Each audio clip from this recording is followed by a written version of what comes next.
Hello good morning friends, स्वागत है आपका मेरे फर्स्ट मिनी व्लॉग में। तो मैंने मिनी व्लॉग फर्स्ट बार बनाया तो मुझे अजीब सी फीलिंग हो रही थी और यहाँ पे कुछ मस्त व्यू आ रहे थे तो मैंने शॉर्ट वीडियोस बना लिए कुछ।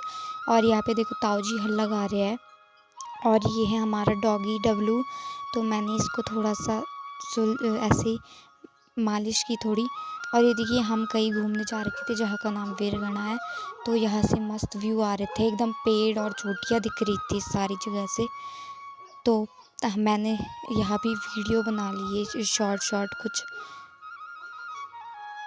तो फ्रेंड्स मिलते हैं अगले मिनी ब्लॉग में, तब तक के लिए बाय बाय। और अगर पसंद आए तो लाइक शेयर और सब्सक्राइब ज़रूर करना।